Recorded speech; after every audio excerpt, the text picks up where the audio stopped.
Hello, St. John's friends. My name is Amanda Landers-Each, and I work with small groups and Christian involvement, and wanted to share a piece with you, a blog from St. Paul's Lutheran Church in the Quad Cities, written by Sarah Olson Smith.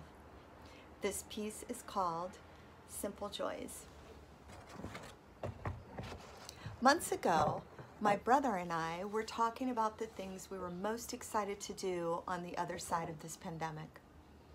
I remember talking about travels to exotic places and dreaming of long, elaborate meals at a crowded table of friends.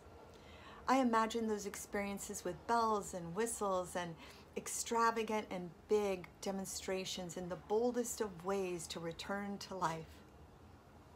But in these last weeks, as I and so many others are getting vaccinated and we're getting back to doing the things of normal life, it is much simpler things that have happened to bring me joy. At that first dinner back with my mom and her husband, it wasn't the delicious meal around her beautifully set table that brought me to tears.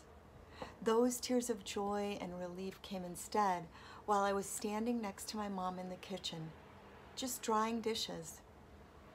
With my grandma's fancy spoons still dripping in my hands and working with my mom, I felt a fierce gratitude for her, for this life, and for the things that we are able to share together, especially her company.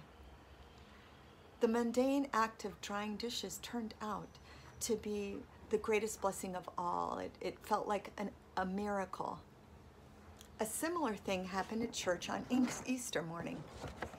It was a glorious morning with the brightest sun shining on the faces of beloved people as we sang our Alleluias. But the moment that felt the most holy and most amazing was when I saw those ushers that I'd seen so many other times, holding those bulletins in their hands and greeting me and smiling with those little wrinkles. And I saw them and my breath caught me at the wonder of the goodness of seeing that familiar sight. I remember laughing at myself as I walked away from our beloved ushers in all the beauty of the morning. How was it that those hands holding bulletins were the most holy thing, and why it is that dish towels made evident the depth of God's love and that relationship with my mother. And yet, as you know from your own lives, this is how God shows up.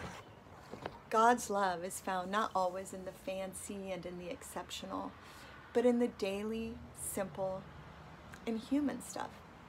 God loves us so much that God doesn't hold back just for the glorious and special stuff, like heirloom silverware that's kept stored away.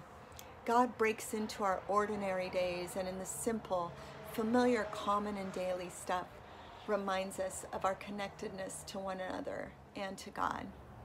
When the psalmist declares, "This is the day that the Lord hath made, let us rejoice and be glad in it," she doesn't just mean the special days. Every day is a day that God has made. And when we open ourselves up to seeing it, even the most mundane things are a chance for us to rejoice yet again in this amazing life that we are given.